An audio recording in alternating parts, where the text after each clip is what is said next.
Hey there, StarCraft fans! It's Falcon Paladin coming at ya with yet another edition of StarCraft Brood War Remastered! Today it's going to be a Patreon match between Whiterah and Strelok here on Neo Medusa. I don't know if I've cast a game on this map before, but hey, new maps are fun. Right-ish side of the map is the Purple Protoss player. It is Whiterah. He is Ukrainian. And in the bottomish side of the map, man, why are spawn locations so weird in early Brood War maps, you guys? Anyway, it is the red Terran player. It is Strelok. Da-da-da. And I'm remembering where he's from. I have some questions. Why does it just show his nationality? Straight up, people. He's Ukrainian too. See, I was second guessing myself. I was like, I know Whiterah is from Ukraine. And I'm pretty sure Strelok's from Ukraine, but is that only because, you know, Whiterah's from Ukraine and he's in this match too? Blah, blah, blah, blah, blah. Anyways, here you are. So if you're watching this on patreon.com/FalconPaladin, because you support me for at least $1 a month, thank you so much. I love you so very much. And if you want to see this a month earlier than anybody else can on YouTube, YouTube can become a Patreon just like these fine folk. Anyway, they're having discussion here in Russian. And I don't speak it, so I'm sure somebody will be able to translate. The good news is they're probably not going to keep this going throughout the rest of the game, because it's really hard to do that in StarCraft, is to keep chitter-chattering throughout the entire game. Observers, yes, they can hold a conversation for the entire game and be really distracting, but the players themselves, no. So PvT with some purple. We have not seen purple on the channel in a while, I feel like. The red, much more standard, much more common. So what are we doing? Is that an... Oh, I always think that huge footprint that looks exactly like a command center is a command center. Check the production tab, Falcon. Strelok is not that greedy, especially not against somebody as good as Whiterah is. That would be suicide to go command center first. Those Dragoons are showing up, man. The meta is the Dragoons show up. They have singularity charge. Bad stuff happens to your bunkers, etc., etc. Now, very weird map. You know what? We're going to take a look at this map, because I don't know that I've ever seen it before, to be honest. So it's a huge map. Big old wide open space in the middle here. Wow. Wide open space here to try to defend. That, I mean, I guess it kind of narrows down to this. So is that water? Oh, yeah, that's water.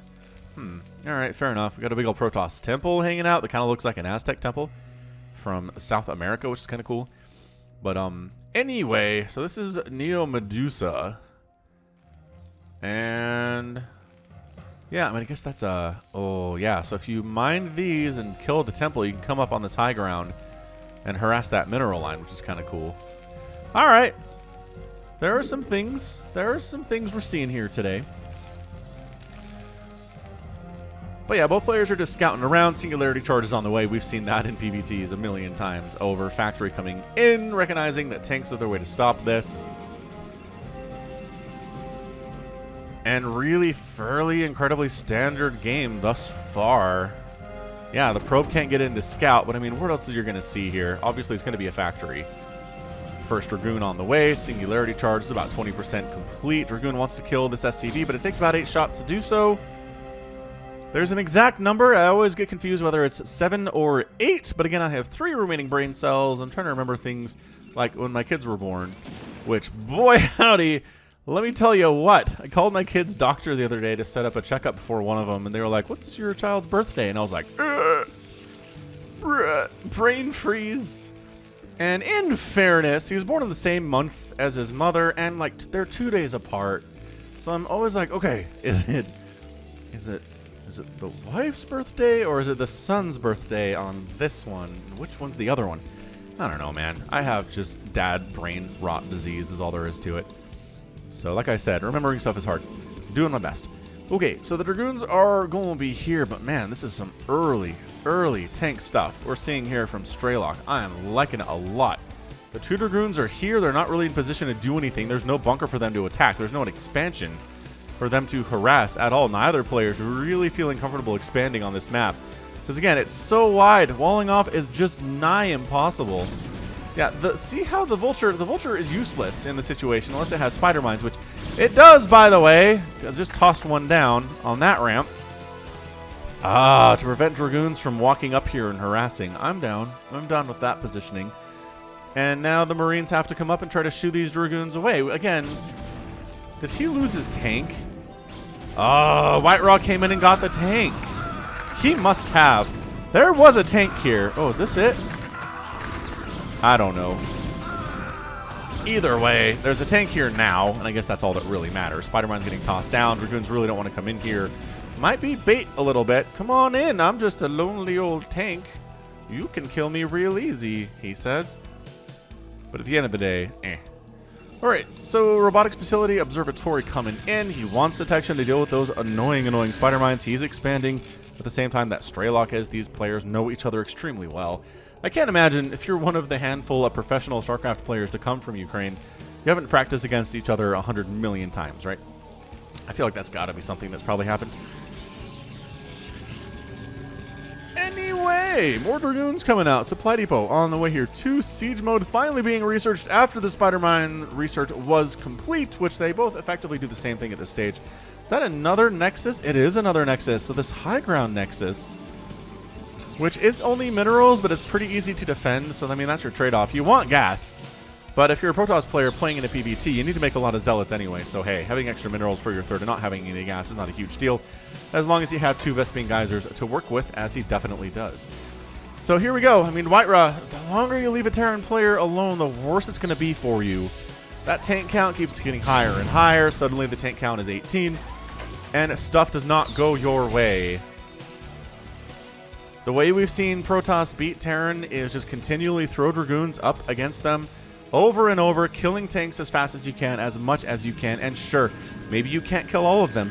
Maybe all of your Dragoons die in the process, but if you can take the tank count down to 2 or 3 over and over again, and suddenly the Terran does not have a giant tank count, then your experience in the rest of the game is much better. You are a happier Protoss. I can promise you that. You're just happier all the way down. So is there a third base? Yeah, third base coming up from Strelok. The observer sees that. And a shuttle on the way. So some special tactics here out of Whiterah, because, you know, that's what he's known for, is the crazy shuttle plays. Whether in StarCraft 1 or StarCraft 2. Love this guy so much. And just that he's older, and has been older, than the other professional players in the StarCraft scene. It's just inspiring for someone, again, who's an older dude. I mean, I'll never be as good as Whiterah is, but it makes me feel good that he's competitive. Even to this day, he is a competitive player. I don't think he's retired, as I'm looking around. Anyway, trying to find out. Charon boosters on the way early. What on earth are you thinking you need Charon boosters for this early, Strelok? I'm looking at it, and I don't see any sign of a fleet beacon. I don't see a Stargate. I don't see anything that we could make an orbital tribunal from, so no arbiters. Interesting. Why on earth? Really good, definitely good for killing shuttles, I suppose, and really good at killing observers with that range, too. So, I guess no major complaints from me, but here goes. Just we're moving on, guys. We are just hanging out here, enjoying each other's company. If this is your first time on the channel, welcome aboard. I assume if this is your first time here, you're probably a Whiterah fan or a Strelok fan, and we're just trolling YouTube for videos of your guy. And hey, a 2-for-1 here. 2 players who are very famous and very well liked, battling it out here on a map that is not very common. So that's why I'm casting it, is just for those reasons. Just trolling through all the many replays that I have available to me. But coming on in, I'm gonna get rid of those spider mines. That's pretty cool. Dropping Zealot on top of tank. Tank down thanks to spider mine assistance. There are still 5 tanks here, though. This is what I'm talking about. This is what you gotta do. You gotta come in and kill these tanks with the Zealots helping immensely here at the same time. This tank does not go down. The SCVs with a body block, keeping the Dragoons away long enough to allow the tanks to continue to fire upon them. A lot of SCVs die. But Strelok is at 42 SCVs to 48 probes. He's not ridiculously too far down. And he kept 4 of his tanks alive there. He lost a couple, yes. But he didn't lose most of them, and that is the key. So far, Strelok, I like what he's doing. I gotta say, I imagine Whiterah is favored in this matchup. I don't know when this match was played. I've seen people ask me that in the comments recently. Hey, Falcon, when was this match played? I don't know. The replay packs that I get don't have any dates associated with them, except for the date that I downloaded them off the website that I got them from. So, not super useful, unfortunately. But Whiterah, as I was already seen, expanded to a 4th base. So he's doing a great job economically at this stage. He's got to be working on something. There's your Templar Archives. Still no Stargate, though. So we might just see some Storm to help deal with these tanks and these Goliaths, which Storm is really good against anything that cannot move. And siege tanks in siege mode cannot move. This pro tip brought to you by Falcon Paladin. No upgrades for the Dragoons. +1 attack is done for this mech for the Terran player at the moment. And so far, the upgrade advantage goes to our Terran guys. Zealot legs coming in, +1 ground weapons for the Protoss. And now a Stargate on the way. I was going to say, I'd be interested... What is this? I would be interested to see if Arbiters weren't attempted in this game, but we're definitely working on that. So, I mean, having Goliaths with Charon boosters, sure, it was a little bit early, but I think Strelok's okay. He's down about 10 workers, which is bad. He's down a base, which is bad. I don't think he knew there was a base here. He's like, what the? There's a 4th? Oh, that's bad for me. I don't have a 4th base yet. I'm going to try to cruise on up to the 3rd base and get some stuff done, even though there's some Dragoons just parked outside, ready to shut that stuff down. But, yeah, get as many probes as you can, and once the Dragoons show up, then maybe run past them and try to get in the main. That's a thing you can do. Spider Mines! Oh my gosh, the hit! Oh! Oh, the probe massacre there. That was huge. He went from about 62 to 63 probes, maybe even more than that, to 53. Okay, so probes don't trigger Spider Mines, but the Spider Mine was triggered by the Dragoon who was near the transferring probes. Oh, Strelok getting some massive work done there. And sure, all the Vultures end up dead, but it's now 60 to 50 workers. Strelok is up big time. Got some tanks down here defending this mineral line. There's something dead over here, and I'm not sure. The Dragoons can't get up here. What did he kill, and why is there rubble? We'll come back to it. Maybe. Maybe we won't. Why is there red? Oh, there's 2 Spider Mines over here. See, the probes don't trigger that. Because if workers triggered Spider Mines, we would just see dead workers all over the place all the time. It'd be impossible to stop. So that's why they float, is the answer here. Arbiter on the way and getting Templar Storm, which Whitera says, ¿Por qué no los dos? Why can't I go Storm and for Arbiters? Falcon, it's a great question, Whitera. You do you, buddy. He's also catching up in worker count because he has those 4 Nexuses that he's just constantly pumping probes out of, or he was for a minute. Dark Templar on the way, 64 to 65 workers. White Raw has definitely clawed back into it after losing all of those probes in that horrific Spider-Mine attack, which will be memorialized in the future. But here comes the scary Terran push out. It takes some time to get there. That's why you got to use Vultures for harassment. But when the scary Terran push out gets here, you are in trouble if you are Protoss, and if you're Terran as well, and if you're Zerg. Siege Tank is a good unit, is what I'm trying to say. If you get a lot of Siege Tanks out, you're going to have a better day than if you have no Siege Tanks. I've seen quite a few comments on cast recently where Terrans just don't make any tanks at all versus Zerg, and like, well, what do you expect to do? Win without any tanks? And the answer is, yeah, sometimes. We've seen Flash 1 games without tanks before, but not everybody is Flash. Tanks just make it easier. That's all they do. SCV cruising around, wants to go for that 4th base, but man, it's late. I mean, Whiterow's been hanging on that 4th for quite some time. Upgrades for the mech is still at that +1 and still +1 ground attack for the gateway units. Working on +2. Both players are working on +2 for their specific units. And yeah, we just have a bit of a no-fly zone here. An armistice zone, if you will. Neutral zone, if you're talking about Star Trek, which maybe you are. I don't know. Arbiter cruising on out. Ready to go for that cloaking action. Going to try to jump on in here and see what is what. The answer is, again, a lot of tanks. 1, 2, 3, 4, 5, 6, 7, 8, 9, 10, 11, 12, 13, 14, 15, 16. 16 tanks are here. SCVs, are they transferring around this way? They are trying. Bad time to transfer, though. Okay, well, maybe it's distracting a little bit. The Dragoons are attacking. Some of the shots are going after SCVs, allowing the tanks to fire on them.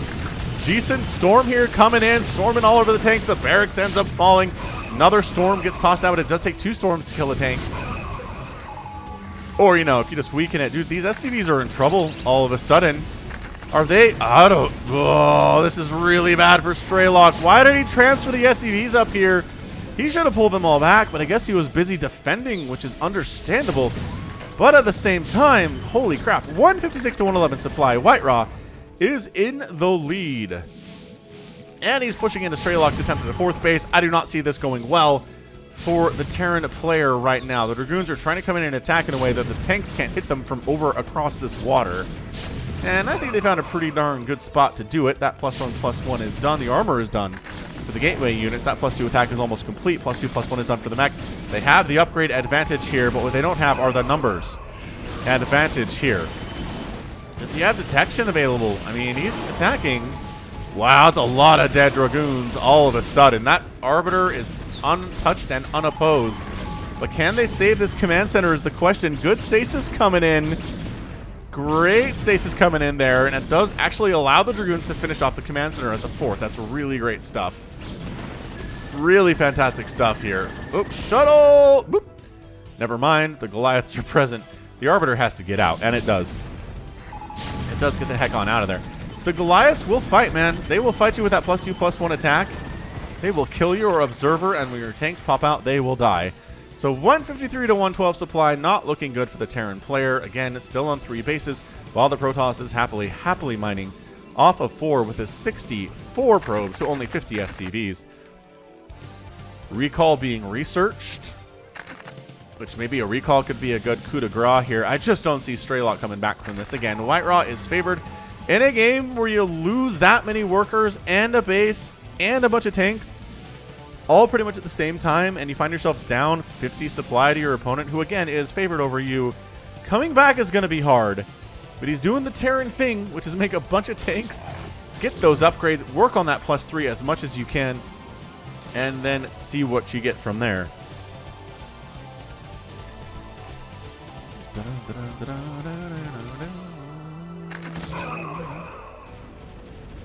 Zealot attacking at that fourth base attempt. Got Spider Mines up along the top side, just trying to see where the Protoss expands. He hasn't expanded for some time, so I kind of feel like it's a mistake, but he's maxed out, and Strelok is at 129 supply, so he needs to go. This has just been driving me crazy. I wish there was a way to say ignore Spider Mines on the mini-map, because I keep thinking this is a drop. It is 100% not a drop. It is definitely just Spider Mines.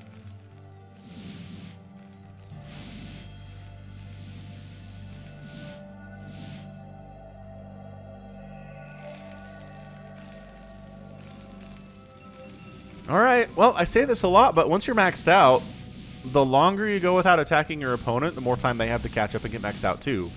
And it's easier to kill somebody that you have a 60 supply lead over than to kill someone who is at the exact same supply that you are, which is what's going to happen if you're attacking into a maxed out player when you're maxed out. It's very simple math. That's all I'm capable of. So here we go, though. White Raw says, you know what we're going to do? We're just going to pretty much A-move into this with our Arbiters. And we're going to take the take shots, and we're going to try to storm and stasis as well as we can here. And hope our Arbiters don't die. And this is just absolute abject chaos on the field. But the Dragoons attacking on in with that +2 attack. Those are +3 tanks, and there are a goodly number of them here. But the Vulture count is not extremely high. The Zealot's jumping on top of the tanks here. And Strelok's army just gets obliterated. White Raw went from 200 to 120 supply. So he lost a ton of stuff there too, but he could afford to do it. Strelok is down to 94 total supply from the 160 that he was, or 140 that he was a minute ago.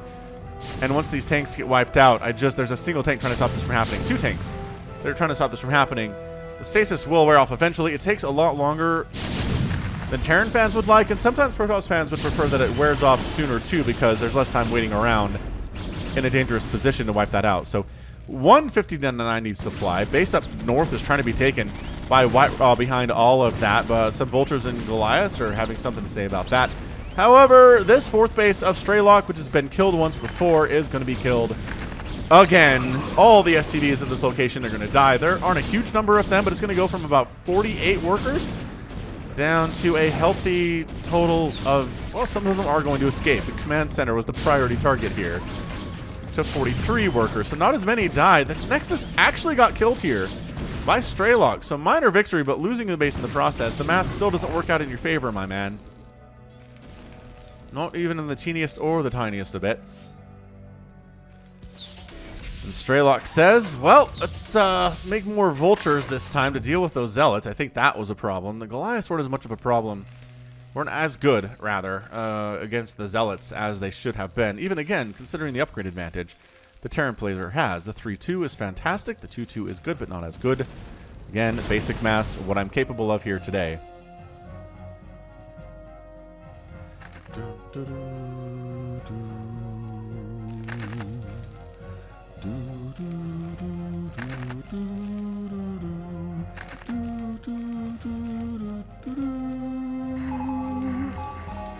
White Rust says, we've done this before. I'm feeling a bit of deja vu.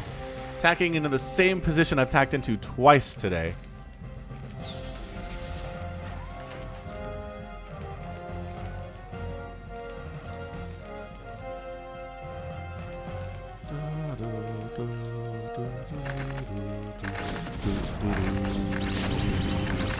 Here he goes. 190 to 121 supply. The discrepancy even worse than it was before. But no Arbiters, surprisingly enough, and a lot more Vultures in here to deal with the Zealots. There's really only a handful of Zealots left. White Raw has to retreat from the position. The Dragoons are not getting in here versus 3 attack siege tanks doing full 85 damage per shot versus these poor Dragoons. And splash, they like to stack up on each other. And you know what? Strelok, he's alive. I don't know for how much longer he's alive, but he's definitely alive here. Storming out a couple of... Oh, storming out a lot of the Vultures and the Goliath. The tank's taking some shots there, too. The High Templar are definitely paying for themselves here today. White Raw is re-expanding to the north to take that base. Strelok re-expanding to the left side. And the 9 o'clock position to try to take it here, too. So Strelok holding off the jaws of death that are trying to close in on him and erase him from this game. He must show extreme power against his fellow Ukrainian Protoss. Spider Mine's getting tossed. It's just that White Raw, his macro is insane. Back home, he's continually making Zealots, continually making Dragoons, and High Templar. It's all he's really needed here today. The Observer checking to see if Strelok's retaking his 4th, and he is. We're 22 minutes in. If you're 22 minutes in and you don't have a 4th base yet, it's really hard to win the game unless your opponent is also struggling to find a 4th base, and White Raw is not. His 4th base is happy. His 5th base is now happy. And this does not look good for Strelok. But again, tanks are good. Stranger comebacks have happened. So Strelok fans, let's hear you cheer for your Terran friend. But the Arbiters are here this time. We didn't have Arbiters in the previous setup. I'm not sure how much they matter necessarily. There's a lot of ComSat energy saved up on these ComSat stations. At least 2 on that one. Are we going? Kind of going. Single Zealot come through to drag through the Spider Minefield. It's faster clearing them out that way as opposed to killing them with, 1 or 2 Dragoons as we're seeing here. 296 supply. So every time White Raw's come back, he's come back with a bigger army advantage. And overall, just supply advantage. And this one, looking at this battle, it is not looking good for Strelok. What he needs to do is crush this attack, hold on to the 4th, kill this base, and we are in business. Are we in business? We would be in business anyway. Arbiter. Oh, is that a recall? That's a recall. Yeah? Maybe not here. Maybe here. Okay, I was like, where's the rest of the army? That's not a lot. Well, that's because it's over here, storming the heck out of the SCVs. Bringing Strelok down to not healthy 33 SCV count, which is super bad. Bunch of tanks come in here, and then the attack comes in from White Raw to the middle. As the tanks were unsieged for a minute there, just enough of an opening for White Raw to come in, get on top of these tanks, finish them off, and that's your good game. Strelok taps out. White Raw is your victor in 23 minutes and 55 seconds. Pretty good. Pretty good setup here, man. White Raw using Storm more effectively than I've seen in a while on the channel against his Terran opponent. Beautiful Storm, beautiful Stasis, beautiful recall at the end there to finish it off. And then just making sure that Strelok never got a 4th base, was never comfortable with it. When White Raw got his 4th base up early, it was a huge problem for Strelok, and he just never was able to get the pressure up. He set up here. He had the tank count that he needed, but every time White Raw came in with a bigger army because he had the better economy, and the trades were good. White Raw was able to trade out. Again, he lost a bunch of Dragoons doing it, but it was worth it to take the tank count from 18 down to 4 or 5. And then from 12 down to 2 or 3. and just continually wiping that tank count out over and over again and keeping the pressure on the Terran. And sure, he lost his 5th base up north for a couple seconds there, but it came back, no problem. So let's check out that final score. Nicely done by White Raw. End of the day, 163,000 points for White Raw, 139,000 for a Strelok. Units produced favoring the Terran player. Units killed favoring the Terran player, but units lost, 50 more lost for the Terran compared to the Protoss. Structures raised 14-3, which is a big deal. That is command centers especially being killed by the Protoss. And then resources just getting that 4th base up and that 5th base up before Strelok could ever really get a handle on a 4th base of his own. Just shows across the board here with a total of 11,000 more resources spent for White Raw. He could afford to lose as many units as Strelok and still win convincingly because he had the economy to do so. Very simple StarCraft is sometimes, but excellent. All right, so that is going to be it for me today. This has been Falcon Paladin coming at you with yet another edition of StarCraft Brood War Remastered. Go ahead, hit that like button, hit that subscribe if you like what you saw and what you heard today. You can also catch me on Twitter, Facebook, Patreon, and Twitch, all at /Falcon Paladin. And until next time, as always, thank you so much for watching, and you take care of yourself.